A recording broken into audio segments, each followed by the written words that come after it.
ನೀವು OCC ಪ್ರಾಬ್ಲಮಿಂದ ಕಷ್ಟಪಡ್ತಾ ಇದ್ದೀರಾ. ಫೈನಲಿ ಗವರ್ಮೆಂಟ್ ಒಂದು ಸೊಲ್ಯೂಷನ್ ಕೊಟ್ಟಿದೆ. ಅಪ್ ಟು 2400 ಸ್ಕ್ವೇರ್ ಫೀಟ್ ತನಕ ಮನೆಗೂ ಅವರು ಈ ಸೊಲ್ಯೂಷನ್ನ ಕೊಟ್ಟಿದ್ದಾರೆ.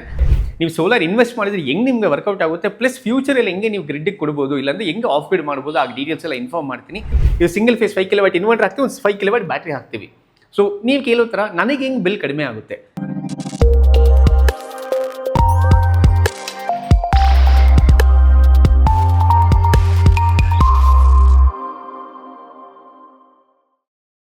ನೀವು OCC ಪ್ರಾಬ್ಲಮಿಂದ ಕಷ್ಟಪಡ್ತಾ ಇದ್ದೀರಾ. ಫೈನಲಿ ಗವರ್ಮೆಂಟ್ ಒಂದು ಸೊಲ್ಯೂಷನ್ ಕೊಟ್ಟಿದೆ. ಆಲ್ರೆಡಿ 30-40 ಸೈಡ್ಗೆ ಕೊಟ್ಟಿದ್ದಾರೆ. ಸೊ ಅವ್ರಿಗೆಲ್ಲ ಕರೆಂಟ್ ಬಿಲ್ ಸಿಕ್ಕಿದೆ, ಅವ್ರು ಪರ್ಮನೆಂಟ್ ಮೀಟರ್ ತೊಗೊಂಡಿದ್ದಾರೆ.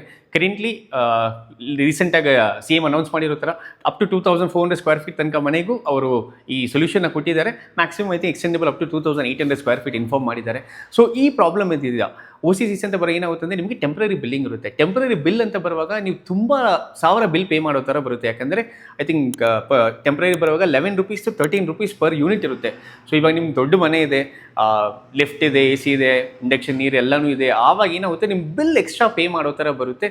ತುಂಬ ಕಸ್ಟಮರ್ಸ್ ಆಲ್ರೆಡಿ ಮೂವಿನ್ ಆಗಿದ್ದಾರೆ ಮನೆಗೆ, ಆದರೆ ತುಂಬ ಬಿಲ್ ಪೇ ಮಾಡ್ತಾ ಇದ್ದೀರಾ. ಆ ಕಸ್ಟಮರ್ಸ್ ಈ ವಿಡಿಯೋ ನೋಡಿ ಒಂದು ಕ್ಲಾರಿಟಿ ಕೊಡ್ತೀನಿ ನಿಮಗೆ. ನೀವು ಸೋಲಾರ್ ಇನ್ವೆಸ್ಟ್ ಮಾಡಿದ್ರೆ ಹೆಂಗೆ ನಿಮಗೆ ವರ್ಕೌಟ್ ಆಗುತ್ತೆ, ಪ್ಲಸ್ ಫ್ಯೂಚರಲ್ಲಿ ಹೆಂಗೆ ನೀವು ಗ್ರಿಡ್ಗೆ ಕೊಡ್ಬೋದು, ಇಲ್ಲಾಂದರೆ ಹೆಂಗೆ ಆಫ್ ಗ್ರಿಡ್ ಮಾಡ್ಬೋದು, ಆ ಡೀಟೇಲ್ಸ್ ಎಲ್ಲ ಇನ್ಫಾರ್ಮ್ ಮಾಡ್ತೀನಿ. ಬನ್ನಿ ವಿಡಿಯೋ ಹೋಗೋಣ. ಫಸ್ಟ್ ಥಿಂಗ್, ನಿಮ್ಮದು ಚಿಕ್ಕ ಮನೆ ಇದೆ, ಒಂದು ಸಿಂಗಲ್ ಫೇಸ್ ಕನೆಕ್ಷನ್ ಇಲ್ಲಿದ್ದೀರಾ, ಆವಾಗ ನೀವು ಈ ಸೆಟಪ್ನ ಹಾಕೊಳ್ಬೋದು. ಇದು ಒಂದು 5 kW ಹೈಬ್ರಿಡ್ ಇನ್ವರ್ಟರ್. ಸೊ ಏನಾಗುತ್ತೆ, ಒಂದು 5 kW ಪ್ಯಾನಲ್ ಹಾಕ್ತೀವಿ, ಇದು ಸಿಂಗಲ್ ಫೇಸ್ 5 kW ಇನ್ವರ್ಟರ್ ಹಾಕ್ತೀವಿ, ಒಂದು 5 kW ಬ್ಯಾಟ್ರಿ ಹಾಕ್ತೀವಿ. ಸೊ ನೀವು ಕೇಳೋ ಥರ ನನಗೆ ಹೆಂಗೆ ಬಿಲ್ ಕಡಿಮೆ ಆಗುತ್ತೆ. ಸಿಂಪಲ್, ಡೇ ಟೈಮಲ್ಲಿ ನೀವು ಏನೆಲ್ಲ ಯೂಸ್ ಮಾಡ್ತೀರಾ, ಪ್ಯಾನಲ್ ಮುಖಾಂತರ ರನ್ನಿಂಗ್ ಇರುತ್ತೆ. ಸೊ ಪ್ಯಾನಲಿಂದ ಬಂದುಬಿಟ್ಟು ಬ್ಯಾಟ್ರಿ ಫುಲ್ ಚಾರ್ಜ್ ಆಗುತ್ತೆ. ಬ್ಯಾಟ್ರಿ 100% ಆಗಿದ್ಮೇಲೆ ನಿಮ್ಮ ಮನೆಗೆ ಸಪ್ಲೈ ಮಾಡೋಕ್ಕೆ ಶುರು ಆಗುತ್ತೆ. ಸೊ ಇಲ್ಲಿ 2 ಆಪ್ಷನ್ಸ್ ಇದೆ. ಒಂದು ಏನಂದರೆ, ಸ್ವಲ್ಪ ಕಸ್ಟಮರ್ಸ್ ಏನು ಮಾಡ್ತಾರೆ ಅಂದರೆ, ನಿಮ್ಮದು ಟೆಂಪ್ರರಿ ಮೀಟ್ರ್ ಏನಿದೆ ಅದನ್ನು ಆಫ್ ಮಾಡಿನೇ ಇಡ್ತಾರೆ. ಯಾಕಂದರೆ ಇದು ಪ್ಯೂರ್ ಆಫ್ ಗ್ರಿಡ್, ನೀವು ಅದನ್ನು ಆಫ್ ಮಾಡಿನೇ ಇಡ್ತಾರೆ. ಬೆಳಗ್ಗೆ ಏನೆಲ್ಲ ಇದೆ ಸೋಲಾರಿಂದನೇ ಓಡುತ್ತೆ. ತೀರಾ ಮಳೆ ಮೋಡಾಗ ತುಂಬ ಮಳೆ ಇದೆ, ಹೋಲ್ ಡೇ ಮಳೆ ಇದೆ, ಅವಾಗ ಬ್ಯಾಟ್ರಿ ಚಾರ್ಜ್ ಇಲ್ಲ, ನೀವು ಹೆವಿ ಎಕ್ವಿಪ್ಮೆಂಟ್ಸ್ ಯೂಸ್ ಮಾಡ್ತಾ ಇದ್ದಾರೆ, AC ಓಡಿಸ್ತಾರೆ, ನೀರು ಮೋಟ್ರ್ ಓಡ್ತಾ ಇದೆ, ಅವಾಗ ಬ್ಯಾಟ್ರಿ ಸ್ಲೋ ಆಗ್ತಾನೆ ಬರುತ್ತೆ. ಆವಾಗ ಸ್ವಲ್ಪ ಕಸ್ಟಮರ್ ಏನು ಮಾಡ್ತಾರೆ, ಶೇಡ್ ಯೂಸ್ ಮಾಡ್ತಾರೆ. ಫಾರ್ ಎಕ್ಸಾಂಪಲ್ 6 ಗಂಟೆ ಆಮೇಲೆ ಈ ಬ್ಯಾಟ್ರಿನಲ್ಲಿ 5 ಯೂನಿಟ್ ಸ್ಟೋರೇಜ್ ಇರುತ್ತೆ. ಡಿಸ್ಚಾರ್ಜ್ ಮಾಡೋಕ್ಕೆ ಸ್ಟಾರ್ಟ್ ಮಾಡ್ತೀವಿ, ಒಂದು 50-70% ಡಿಸ್ಚಾರ್ಜ್ ಮಾಡಿಬಿಟ್ಟು ಮಿಡ್ ನೈಟಲ್ಲಿ ತಿರ್ಗಾ ಕರೆಂಟಲ್ಲಿ ರನ್ನಿಂಗ್ ಥರ ಮಾಡ್ತೀವಿ. ಸ್ವಲ್ಪ ಕಸ್ಟಮರ್ಸ್ ಏನು ಮಾಡ್ತಾರೆ ಅಂದರೆ, ಒಂದು ಬ್ಯಾಟ್ರಿ ಹೋಗಲ್ಲ, 2 ಬ್ಯಾಟ್ರಿಗೆ ಹೋಗ್ತಾರೆ. ಸೊ ಹೋಲ್ ನೈಟ್ ಅವ್ರಿಗೆ ಬೇಸಿಕ್ ಒಂದು ಲೈಟ್ಸ್ ಆಗಲಿ, ಫ್ಯಾನ್ಸ್ ಆಗಲಿ, ಇಲ್ಲಾಂದರೆ ಫ್ರಿಜ್ ಆಗಲಿ, ಅದು ಹೋಲ್ ನೈಟ್ ನಿಮಗೆ ರನ್ನಿಂಗ್ ಇರುತ್ತೆ. ಸೊ ಈ ಥರ ಕಸ್ಟಮರ್ ಅವ್ರ ಬಿಲ್ನ ಕಡಿಮೆ ಮಾಡ್ಬೋದು. ಒಂದು ದೊಡ್ಡ ಮನೆ ಇದೆ, ಇವಾಗ ನಿಮಗೆ ಲಿಫ್ಟ್ ಓಡಬೇಕು, ಸ್ವಲ್ಪ ಎಕ್ವಿಪ್ಮೆಂಟ್ ಜಾಸ್ತಿ ಇದೆ, AC ಜಾಸ್ತಿ ಇದೆ, ಆ ಥರ ಕಸ್ಟಮರ್ಸ್ಗೆ ಈ ಥರ ಸೆಟಪ್ ಹೋಗಿ. ಇದು ಒಂದು 3 ಫೇಸ್ ಇನ್ವರ್ಟರ್ಸು. ಸೊ ನಮ್ಮ ಹತ್ರ 8 kW 10 ಇದೆ, 15 ಇದೆ, 20 ಇದೆ ಲೋ ವೋಲ್ಟೇಜಲ್ಲಿ. ತುಂಬ ದೊಡ್ಡ ವಿಲ್ಲಾಸ್ ಕಟ್ಟಿದ್ದೀರಾ, ಇಲ್ಲಾಂದರೆ ತುಂಬ ಕಮರ್ಷಿಯಲ್ ಪ್ರಾಜೆಕ್ಟ್ಸ್ ಮಾಡಿದ್ದೀರಾ ನೀವು, ತುಂಬ ಮನೆ ಇದೆ ಬಾಡಿಗೆಗೆ, ಇಲ್ಲಾಂದರೆ PGs ಇದೆ, ಇಲ್ಲಾಂದರೆ ಫಾರ್ ಎಕ್ಸಾಂಪಲ್ ರೆಂಟಲ್ ಹೋಮ್ಸು, ಇಲ್ಲಾಂದರೆ ಈ ಅಂಗಡಿ ಕಟ್ತಾರೆ ನೋಡಿ ಕಮರ್ಷಿಯಲ್ ಕಾಂಪ್ಲೆಕ್ಸಸ್ ಥರ, ಇಲ್ಲಾಂದರೆ ದೊಡ್ಡ ಇಂಡಸ್ಟ್ರಿ ಇದೆ. ನಿಮಗೆ ಆ ಇಶ್ಯೂಸ್ ಬರುವಾಗ ನಮ್ಮ ಹತ್ರ ಹೈ ವೋಲ್ಟೇಜ್ ಇನ್ವರ್ಟರ್ಸ್ ಇದೆ. 30 kW ಇಂದ 125 kW ತನಕ ಇನ್ವರ್ಟರ್ಸ್ ಇದೆ, ಪ್ಲಸ್ ಲಿಥಿಯಂ ಬ್ಯಾಟ್ರೀಸ್ ಇದೆ. ಅದು ಇದೇ ಥರ ಬರುತ್ತೆ, ಸ್ಟ್ಯಾಕಬಲ್ ಬರುತ್ತೆ ನಿಮಗೆ. ಅಲ್ಲಿ ಏನಾಗುತ್ತೆ ಅಂದರೆ, ಇವಾಗ ಸ್ವಲ್ಪ ಕಸ್ಟಮರ್ಸ್ಗೆ ಪವರೇ ಇಲ್ಲ, ಪ್ಯೂರ್ ಆಫ್ ಗ್ರಿಡ್ ಬೇಕಾದ್ರೆ ತೊಂದರೆ ಏನಿಲ್ಲ, ಎಕ್ಸ್ಟ್ರಾ ಪ್ಯಾನಲ್ಸ್ ಹಾಕೊಳ್ಳಿ, ಎಕ್ಸ್ಟ್ರಾ ಬ್ಯಾಟ್ರಿ ಹಾಕೊಳ್ಳಿ, ಹೋಲ್ ನಿಮ್ದು ಏನು ಸೆಟಪ್ ಇದೆ, ನಿಮ್ಮದು ಮಿಷನರೀಸ್ ಆಗಲಿ, ಕಂಪ್ಯೂಟರ್ಸ್ ಆಗಲಿ, ACs ಆಗಲಿ, ಎಲ್ಲನೂ ಈ ಥರ ಸೆಟಪಲ್ಲಿ ನೀವು ರನ್ ಮಾಡ್ಬೋದು. ಇಲ್ಲಿ ಇನ್ನೊಂದೊಂದು ಅಡ್ವಾಂಟೇಜ್ ಇದೆ, ಚಾಲೆಂಜು ಇದೆ. ಕರೆಂಟ್ಲಿ ಈ OCC ಸಮಸ್ಯೆ ಯಾರು ಕ್ಲಿಯರ್ ಆಗಿದೆಯೋ, ನೀವು ಏನು ಪ್ಯಾನಲ್ಸ್ನ ಹಾಕಿದ್ದೀರಾ ಅದರಲ್ಲಿ ನೀವು ನೆಟ್ ಮೀಟ್ರಿಂಗ್ ಮಾಡ್ಕೊಳ್ಬೋದು. ನೆಟ್ ಮೀಟ್ರಿಂಗ್ ಅಂದರೆ ಸೇಮ್ ಸೆಟಪ್ ಇರುತ್ತೆ ನಿಮಗೆ, ಅದನ್ನು ನೀವು ಎಕ್ಸ್ಪೋರ್ಟ್ಗೆ ಹಾಕ್ಕೊಳ್ಬೋದು, ಅಪ್ಲಿಕೇಶನ್ ಬದಲಾಗ್ಬಿಟ್ಟು ಮಾಡ್ಬೋದು.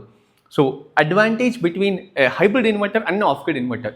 ಸ್ವಲ್ಪ ಕಸ್ಟಮರ್ಸ್ ಏನು ಮಾಡ್ತಾರೆ, ಆಫ್ ಗ್ರಿಡ್ ಇನ್ವರ್ಟರ್ ಹೋಗ್ತೀರಾ, ಸ್ವಲ್ಪ ಕಡಿಮೆ ಬೆಲೆ ಅಂತ ಅದಕ್ಕೆ ಹೋಗ್ತೀರಾ, ಬಟ್ ಫ್ಯೂಚರ್ ನೀವು ಗ್ರಿಡ್ಗೆ ಕೊಡೋಕ್ಕೆ ಆಗಲ್ಲ. ಯಾವತ್ತೂ ಜ್ಞಾಪಕ ಇಟ್ಕೊಳ್ಳಿ, ಮಿನಿಮಮ್ ಬಿಲ್ ಮೈನಸ್ ಆಗಬೇಕಾದ್ರೆ ಯಾವತ್ತೂ ನೀವು ಹೈಬ್ರಿಡ್ ಇನ್ವರ್ಟರ್ ಹೋಗಬೇಕು. ನೀವು ಗ್ರಿಡ್ಗೆ ವಾಪಸ್ ಕೊಟ್ಟರೆ ಮಾತ್ರ ನಿಮ್ಮ ಬಿಲ್ ಕಡಿಮೆ ಆಗುತ್ತೆ. ಸೊ ದಯವಿಟ್ಟು ಚೂಸ್ ಮಾಡುವಾಗ ಹೈಬ್ರಿಡ್ ಇನ್ವರ್ಟರ್ ಚೂಸ್ ಮಾಡಿ. ನಮ್ಮ ಹತ್ರ ಸಿಂಗಲ್ ಫೇಸು ಇದೆ, 3 ಫೇಸು ಅವೈಲೇಬಲ್ ಇದೆ. ಬ್ಯಾಟ್ರೀಸ್ ಬೇಕಾದ್ರೆ ಎಕ್ಸ್ಟ್ರಾ ನೀವು ಪ್ಯಾರಲ್ ಮಾಡ್ಬೋದು, ಯಾಕಂದರೆ ಇನ್ವರ್ಟರ್ ಬ್ಯಾಟ್ರೀಸ್ಗೆ 10 years ವ್ಯಾರಂಟೀಸ್ ಇದೆ. ಪ್ಲಸ್ ನಿಮ್ಮ ಕರೆಂಟ್ ಬಿಲ್ ಏನು ಅಷ್ಟು ಸಾವಿರ ಕಟ್ತಾ ಇದ್ದೀರಾ, ಟೆಂಪರರಿ OCC ಸಮಸ್ಯೆ ಇರೋರಿಗೆ ಸಿಂಗಲ್ ಫೇಸು ಇದೆ, 3 ಫೇಸು ಇದೆ, ನಿಮ್ಮ ಬಿಲ್ನ ನೀವು ಅದರಲ್ಲಿ ಕಡಿಮೆ ಮಾಡ್ಬೋದು. ಒಂದು ನಾಳೆ ಇವಾಗ ಫಾರ್ ಎಕ್ಸಾಂಪಲ್ ಗೌರ್ಮೆಂಟ್ ಹೇಳಿರೋ ಥರ ನಿಮಗೆ OCC ಸಮಸ್ಯೆ ಹೋಯಿತು, ನಿಮಗೆ ಟೆಂಪ್ರರಿ ಬಿಲ್ಲಿಂದ ಪರ್ಮನೆಂಟ್ ಬಿಲ್ ಬಂತು, ಆ ಬಿಲ್ ನಮ್ಗೆ ಕೊಟ್ಟರೆ ಸಾಕು. ಸೊ ಏನು ಪ್ಯಾನಲ್ ಹಾಕಿದ್ದೀವಿ, ಏನು ಇನ್ವರ್ಟರ್ ಹಾಕಿದ್ದೀವಿ, ಬ್ಯಾಟ್ರಿ ಹಾಕಿದ್ದೀವಿ, ಅಪ್ಲಿಕೇಶನ್ ಬೆಸ್ಕಾಮಲ್ಲಿ ಹಾಕ್ಬಿಟ್ಟು ಆ ಸೆಟಪ್ಗೆ ನಾವು ನೆಟ್ ಮೀಟ್ರಿಂಗ್ ಮಾಡ್ಬೋದು. ಇಲ್ಲ ಇವಾಗ ನಿಮಗೆ ನೆಟ್ ಮೀಟ್ರಿಂಗ್ ಮಾಡೋದು ಬೇಡ, ಪ್ಯೂರ್ ಆಫ್ ಗ್ರಿಡ್, ಇನ್ನೊಂದು 2 ಬ್ಯಾಟ್ರಿನ ಹಾಕೊಳ್ತಿಲ್ಲ, 3 ಬ್ಯಾಟ್ರಿ ಹಾಕೊಳ್ತೇನೆ, ಪ್ಯೂರ್ ಆಫ್ ಗ್ರಿಡ್ ಬೇಕಾದ್ರೆ ಹಂಗೂ ನೀವು ಸೆಟಪ್ ಮಾಡ್ಬೋದು. ಜಸ್ಟ್ ಒಂದು ಬೆಸ್ಕಾಮ್ ಒಂದು ಲೆಟ್ರ್ ಬರೆದು ಕೊಟ್ಟರೆ ಸಾಕು, ನಾನು ಈ ಥರ ನನ್ನ ಮನೇಲಿ ಸೋಲಾರ್ ಹಾಕಿದ್ದೀನಿ, ಈ ಥರ ರನ್ನಿಂಗ್ ಇದೆ, ಇದೆಲ್ಲ ಹಾಕಿದ್ದೀನಿ ಅಂತ ಒಂದು ಲೆಟ್ರ್ ಬರೆದು ಕೊಟ್ಟರೆ ಸಾಕು, ಬೆಸ್ಕಾಮಲ್ಲಿ ಅಕ್ಸೆಪ್ಟ್ ಮಾಡ್ತಾರೆ. ಸೊ ಬಿಹೈಂಡ್ ದ ಮೀಟರ್ ಅಂತೀವಿ. ಸೊ ಬಿಹೈಂಡ್ ದ ಮೀಟರ್ ಅಂದರೆ ನೀವು ಆಫ್ ಗ್ರಿಡ್ ಥರ ಯೂಟಿಲೈಸ್ ಮಾಡ್ಬೋದು. ಅದಕ್ಕೆ ಬೆಸ್ಕಾಮ್ ಜಸ್ಟ್ ಒಂದು ಇಂಟಿಮೇಷನ್ ಕೊಡಬೇಕು, ನಾನು ಈ ಥರ ಸೋಲಾರ್ ಹಾಕ್ತಾ ಇದ್ದೀನಿ ಅಂತ. ಸೊ ಅದನ್ನು ಬಿಟ್ಟರೆ ನಿಮಗೆ ಸಮಸ್ಯೆ ಅನ್ನೋದು ಏನೂ ಇರಲ್ಲ.